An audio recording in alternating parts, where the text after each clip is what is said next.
LRT Jabodebek terus menunjukkan tren pertumbuhan positif sejak mulai beroperasi pada 28 Agustus 2023. Moda transportasi publik berbasis kereta ringan yang dikelola PT KAI, Persero, itu kini menjadi salah satu tulang punggung mobilitas masyarakat di wilayah Jakarta, Depok, dan Bekasi. Manajer Public Relation LRT Jabodebek, Raditya Mardika, menjelaskan bahwa LRT Jabodebek berbeda dengan LRT Jakarta baik dari sisi cakupan layanan maupun sistem operasionalnya. LRT Jabodebek melayani dua relasi utama, yaitu Duku Atas BSI Harjamukti dan Duku Atas BSI Jatimulya dengan total 18 stasiun yang menghubungkan kawasan permukiman, pusat bisnis, perkantoran hingga simpul transportasi lainnya, ujar Raditya kepada wartakotalive.com, Kamis, 25 Juni 2026. Ia menjelaskan, LRT Jabodebek menggunakan teknologi Communication Based Train Control, CBTC, dengan Grade of Automation, GOA, level 3 yang memungkinkan perjalanan kereta berlangsung secara otomatis tanpa kendali masinis secara penuh. Saat ini, LRT Jabodebek mengoperasikan 430 perjalanan pada hari kerja serta 270 perjalanan pada akhir pekan dan hari libur nasional. Untuk tarif, pengguna dikenakan biaya mulai Rp5.000 pada perjalanan awal. Tarif maksimal ditetapkan sebesar Rp20.000 pada hari kerja dan Rp10.000 pada akhir pekan maupun hari libur nasional.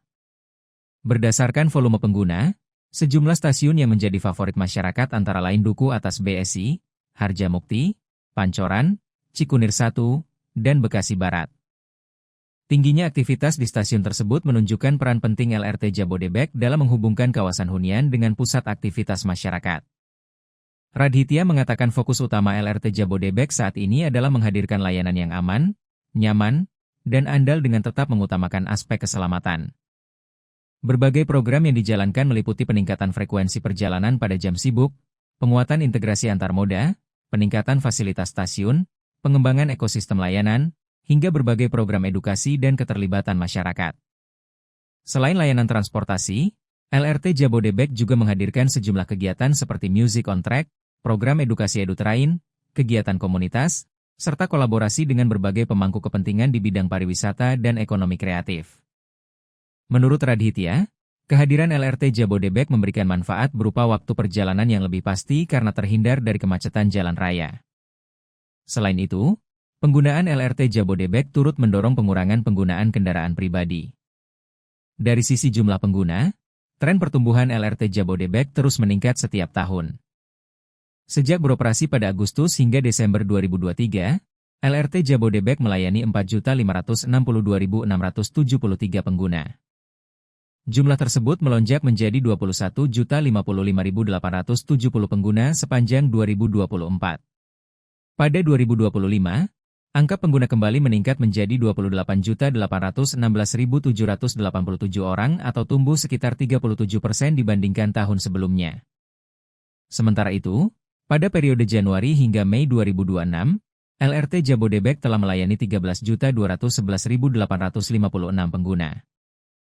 Jumlah tersebut meningkat sekitar 23% dibandingkan periode yang sama tahun 2025 yang mencapai 10.727.798 pengguna. Raditya menilai pertumbuhan tersebut menunjukkan meningkatnya kepercayaan masyarakat terhadap transportasi publik.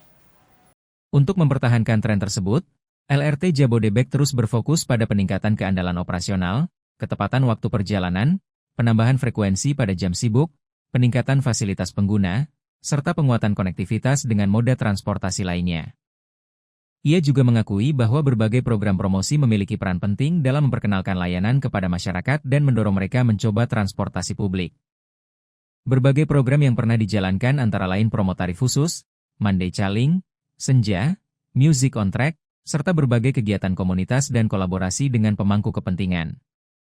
Karena itu, setelah masa promosi berakhir, strategi utama yang dijalankan adalah menjaga kualitas layanan agar masyarakat yang telah mencoba LRT Jabodebek menjadikannya sebagai pilihan mobilitas sehari-hari. Menurut Raditya, setiap program promosi maupun kegiatan engagement selalu dievaluasi dari sisi jumlah partisipasi masyarakat, tren pertumbuhan pengguna, respons publik, hingga efektivitas penyampaian pesan kepada masyarakat.